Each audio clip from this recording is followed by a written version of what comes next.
통과시킨 홍콩 보안법이 최근 재주목받으며 논란의 중심에 오르고 있습니다. 중국에서 이 법안을 강제로 통과시키기 전 세계의 민주국가들이 이 법안에 대해 반대 성명을 냈을 때 대부분의 네티즌들은 이 법이 그저 홍콩 시민들만의 자유를 억압하는 것일 뿐이라 짐작했었는데요.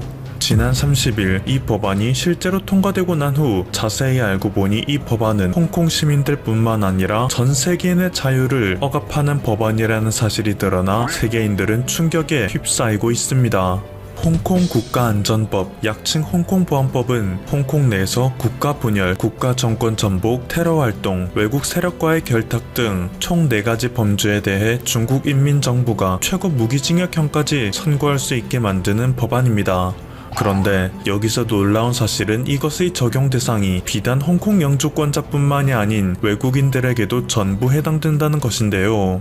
제38조 홍콩 특별행정구 영주권이 없는 사람이 홍콩 밖에서 범법 행위를 저지를 때에도 본 법이 적용된다. 이번에 새로 제정된 홍콩 보안법에 따르면 중국, 홍콩과 전혀 관계없는 외국인도 홍콩 밖에서 해당 법을 위반했었다는 사실이 중국 정부에 의해 밝혀지면 해당 외국인이 홍콩에 들어왔을 때 중국 인민정부가 해당 외국인을 처벌할 수 있다고 하죠. 이것은 정말 말도 안 되는 내용입니다. 중국과 전혀 관계없는 미국인, 유럽인, 한국인 등 외국인이 시진핑의 공산당 정부를 비난하는 글을 인터넷에 올린 후 중국 내지 혹은 홍콩에 방문하면 중국 정부에서 얼마든지 그 사람을 최고 무기징역형까지 처벌할 수 있다는 말이기 때문이죠. 게다가 우리나라의 경우 2002년 중국과 범죄인 인도 조약을 맺은 바가 있는데요. 만약 우리가 중국 정부에 대한 비난을 하거나 위구르와 티베트, 대만, 홍콩 등의 독립을 지지하는 발언을 하여 중국 정부에서 꼬투리를 제대로 잡기만 한다면 한국에 거주하고 있는 우리들 역시 언제든지 중국에서의 처벌을 받기 위해 송환될 가능성이 생긴 것입니다. 물론 우리나라 정부가 그런 것을 용인할 이유가 전혀 없기 때문에 그것은 단지 가능성에 그치기만 할 뿐일 테지만 가능성이 생겼다는 것만으로도 충분히 논란의 소지가 있는 것이죠. 때문에 미국의 폼페이오 국무부 장관은 홍콩 보안법이 통과되자 이것은 모든 국가에 대한 모욕이라는 강경 발언을 했던 것입니다. 일각에서는 그렇다면 중국이든 홍콩이든 평생 가지만 않으면 되는 것 아니냐라고 반문을 제기하기도 하는데요. 세계화가 진행된 현대사회에서 그것은 사실상 불가능에 가깝습니다. 당장 항공기를 이용하여 타국으로 가는 과정 중 잠시라도 홍콩 공항을 경유한다면 얼마든지 홍콩의 공안에게 체포될 수가 있는 것이죠. 또한 기국주의라 하여 선박과 항공기 등은 해당 기체 또는 선체가 소속되어 있는 국가의 영토로 취급되는데요. 중국의 정반대편에 있는 미국의 해안에서 한 외국인이 중국 국적의 선박에 모르고 탑승을 했다면 그 외국인은 홍콩 보안법에 의해 처벌받을 수 있는 것입니다. 정말 황당한 법안이죠. 때문에 일각에서는 인류 역사상 최초로 지구인 전체를 대상으로 한 법률이 탄생했다라며 비판을 하고 있는 것입니다. 그래서 현재까지 미국은 홍콩의 특별지위를 박탈하였으며 유엔 소속국들과 합심하여 중국에 대한 제재를 진행하고 있는 것인데요. 그럼에도 불구하고 중국은 남의 나라의 내정에 간섭하지 말라며 언짢은 심정을 드러내는가 하면 본인의 나라나 잘 단속하라며 비판을 하고 있죠. 실제로 현재 전 세계는 스19의 2차 대확산으로 인해 골머리를 앓고 있는 것이 현실이기에 중국의 시진핑은 세계 각국이 중국에 대해서 보다 적극적인 제재를 가할 수는 없다 확신을 갖고 있는 것입니다. 하지만 이런 와중에 누구보다도 중국에 대하여 막대한 타격을 주고 있는 국가가 있는데요. 바로 인도입니다. 2020년 통계 기준 전 세계의 인구는 77억 9,479만 명입니다. 그중 1위는 14억 3,932만 명을 보유한 중국인데 인도가 13억 8천만 명을 보유하며 2위를 차지하고 있죠. 1위인 중국과 비교해서 겨우 6천만 명밖에 차이가 나지 않는 것입니다. 그리고 이러한 중국과 인도는 국경을 접하고 있는 국가이기 때문에 오랜 기간 크고 작은 분쟁을 이어오고 있었는데요. 특히 최근에는 중국군이 몽둥이로 인도군에 사상자를 발생시킴으로써 인도 내에서 반중 정서는 날이 갈수록 심각해지고 있습니다. 중국과의 전쟁을 위해 1만 명 이상의 시크교도 연대가 배치되는가 하면 현재 홍콩 보안법과 C19의 확산 등 그 어느 때보다도 전 세계적으로 반중 정서가 심화되고 있는 것에 올라타 인도 내에서도 중국 몰아내기 운동에 불이 붙고 있죠. 얼마 전 저희 채널에서는 중국의 틱톡이 사용자의 정보를 무단으로 훔쳐간다는 사실을 전달드린 바가 있는데요. 인도의 정부에서 역시 이것을 문제 삼아 국가 차원에서 틱톡 어플의 사용을 금지하는 조처를 내렸습니다.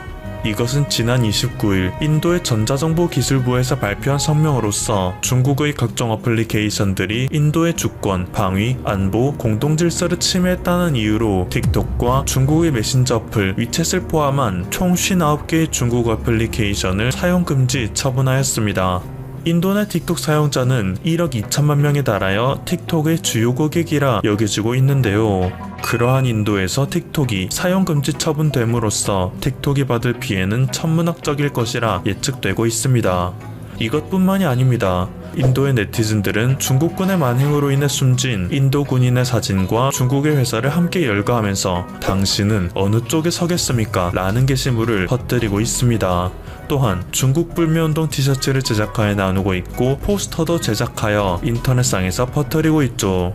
그리고 이것에는 모두 보이콧 차이나라는 해시태그를 달고 있는데 이는 한국에서 진행 중인 일본 불매운동을 벤치마킹한 것이라고 합니다.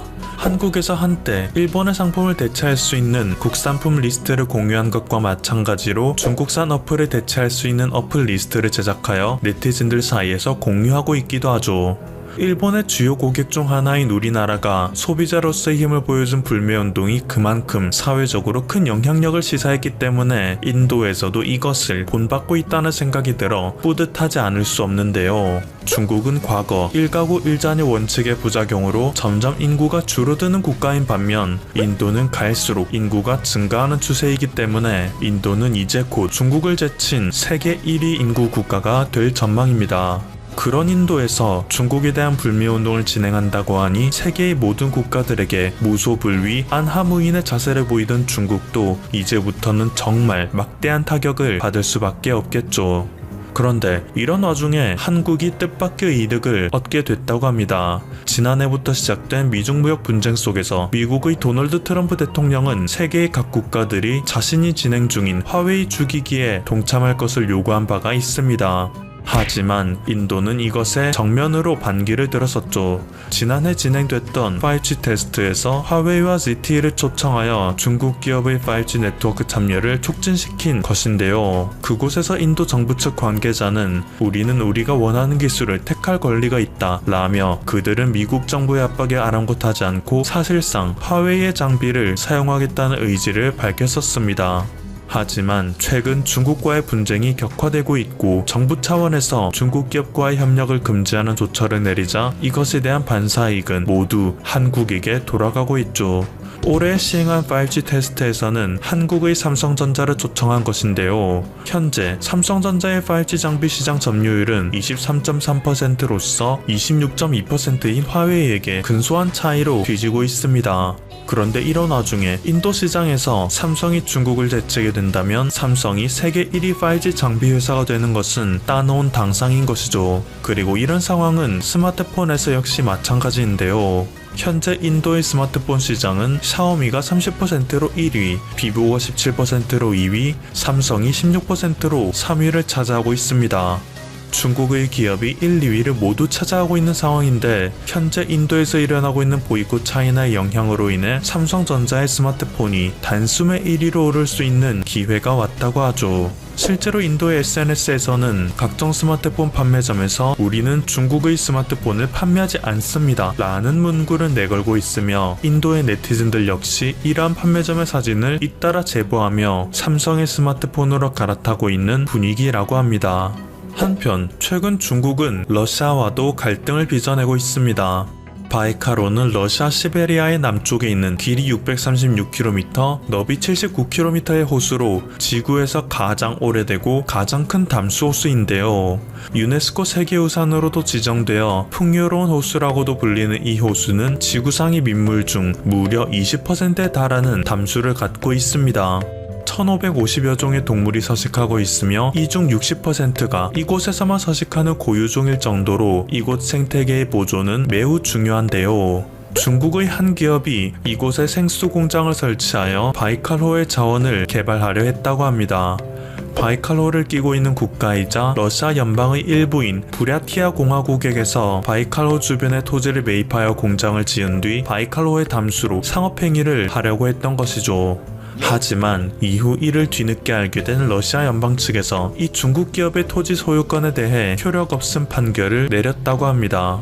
별로 쓸데도 없는 땅을 중국 기업이 왜 사는가 했더니 그 땅은 핑계에 불과했고 그들이 진정으로 소유하고 싶었던 것은 바이칼 호수 전체였던 것입니다. 이것은 마치 중국에서 남중국해 한가운데 시멘트를 들이부어 인공섬을 만들고 그를 토대로 영해권을 주장하는 것과 일맥상통하는 것으로 보이죠. 뒤늦게라도 러시아 정부에서 중국 기업에게 제동을 걸었기에 망정이지 하마터면 지구의 소중한 환경은 파괴되면서 중국 기업의 배만 불리는 일이 벌어질 뻔했습니다. 최근 한국의 네티즌들 사이에서는 중국의 한 업체가 개발해낸 최신식 도어락이 큰 주목을 받고 있습니다. 다양한 스마트 기능을 갖고 있고 꽤나 철저한 보안성을 가진 것처럼 보이는데요. 중국 공안은 언제든지 출입이 가능하며 집주인이 반정부 성향을 지녔다 판단될 시 집주인을 집에 강제로 가두는 신기한 기능도 갖고 있다고 하죠. 중국이라는 국가가 절대로 믿어서는 안 되는 국가라는 것은 틀림없는 사실인 듯 합니다. 지금까지 퍼플튜브였습니다. 여러분의 구독과 좋아요 그리고 알림 설정은 콘텐츠 제작에 큰 힘이 됩니다.